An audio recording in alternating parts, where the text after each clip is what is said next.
Assalamualaikum warahmatullahi wabarakatuh. Saya Salsabila Sevana, mahasiswi semester 5, Prodi Akuntansi. Di sini, saya akan menjelaskan materi pada bab 10, yaitu tentang akuntansi organisasi nirlaba. Karakteristik organisasi nirlaba berbeda dengan organisasi bisnis. Perbedaan mendasar terletak pada cara organisasi memperoleh sumber daya yang dibutuhkan. Kemampuan organisasi untuk terus memberikan jasa dikomunikasikan melalui laporan posisi keuangan yang menyediakan informasi mengenai aktiva, kewajiban, aktiva bersih, dan informasi mengenai hubungan di antara unsur-unsur tersebut. Laporan ini harus menyajikan secara terpisah aktiva bersih baik yang terikat maupun yang tidak terikat penggunaannya. Jenis pemisahan aktiva bersih dijelaskan dalam pembatasan permanen dan temporer serta sumbangan terikat dan tidak terikat. Ruang lingkup PSAK nomor 45 revisi 1997. Dalam pernyataan tersebut, tidak berlaku bagi lembaga pemerintah, departemen, dan unit-unit sejenis lainnya. Exposure Draft PSAK nomor 45 revisi 2010, Oktober 2010. Standar pelaporan tersebut dapat diterapkan oleh lembaga pemerintah dan unit-unit sejenis lainnya sepanjang tidak bertentangan dengan peraturan perundang-undangan yang berlaku. Tujuan laporan keuangan.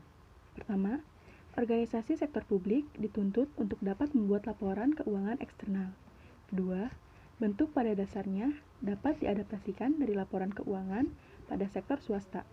Ketiga, disesuaikan dengan sifat dan karakteristik sektor publik serta mengakomodasi kebutuhan pemakai laporan keuangan sektor publik. Yang keempat, laporan keuangan sektor publik tidak dapat begitu saja dipersamakan dengan laporan keuangan di sektor swasta, baik format maupun elemennya. Tujuan utama laporan keuangan adalah menyediakan informasi yang relevan untuk memenuhi kepentingan para penyumbang, anggota organisasi, kreditur, dan pihak lain yang menyediakan sumber daya bagi organisasi nirlaba. Laporan keuangan organisasi nirlaba meliputi 1. Laporan posisi keuangan pada akhir periode laporan. 2. Laporan aktivitas. 3. Laporan arus kas untuk suatu periode pelaporan. 5. Catatan atas laporan keuangan. Tujuan laporan posisi keuangan adalah untuk menyajikan informasi mengenai aktiva, kewajiban, dan aktiva bersih, dan informasi mengenai hubungan di antara unsur-unsur tersebut pada waktu tertentu.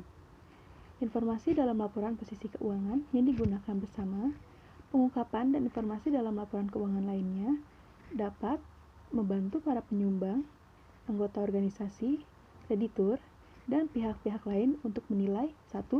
Kemampuan organisasi untuk memberikan jasa secara berkelanjutan dan likuiditas, fleksibilitas keuangan, kemampuan untuk memenuhi kewajibannya, dan kebutuhan pendanaan eksternal. Tujuan utama laporan aktivitas adalah menyediakan informasi mengenai 1. Pengaruh transaksi dan peristiwa lain yang mengubah jumlah dan sifat aktiva bersih. 2. Hubungan antar transaksi dan peristiwa lain dan bagaimana penggunaan sumber daya dalam pelaksanaan berbagai program atau jasa. Tujuan utama laporan arus kas adalah menyajikan informasi mengenai penerimaan dan pengeluaran kas dalam suatu periode. Informasi arus kas yang disajikan dalam laporan keuangan berguna untuk 1. Menilai kemampuan organisasi dalam menghasilkan kas dan setara kas. 2. Memungkinkan para pemakai mengemban model untuk menilai. 3. Membandingkan nilai sekarang dan arus kas masa depan dari berbagai organisasi.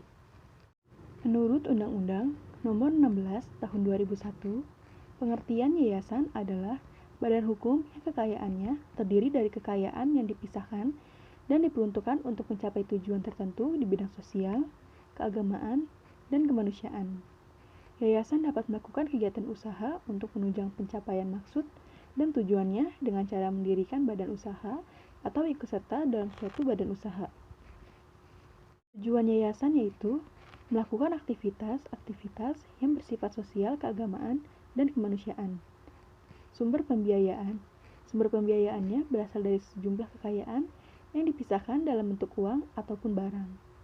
Pola pertanggungjawaban vertikal adalah pertanggungjawaban atas pengelolaan dana kepada otoritas yang lebih tinggi.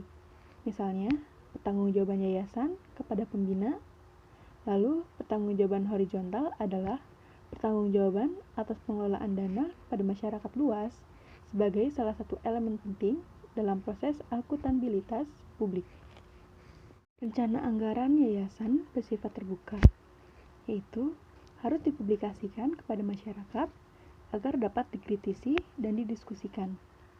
Menyusun laporan keuangan sesuai PSAK 45, tujuan pembuatan laporan keuangan tersebut adalah untuk menyediakan informasi yang relevan bagi kepentingan para penyumbang, anggota pengelola, kreditur, dan pihak lain yang menyediakan sumber daya bagi yayasan.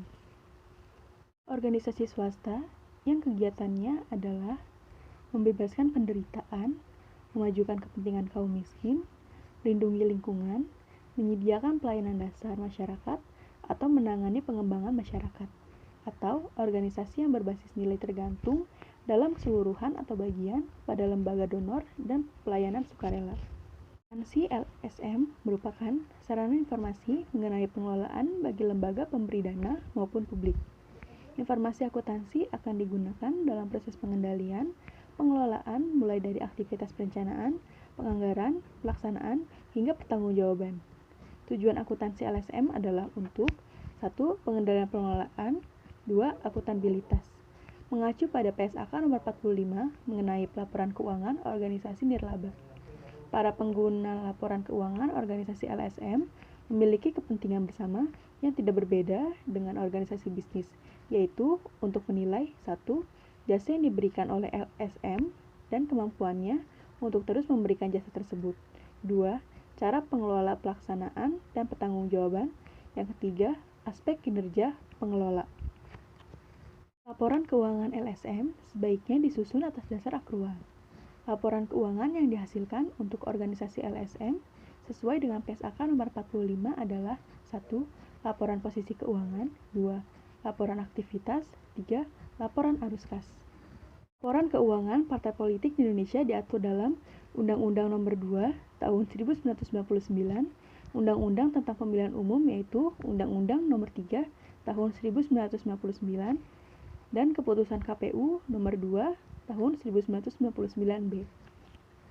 Pasal 15 Undang-Undang Nomor 2 Tahun 1999 tentang Partai Politik. 1.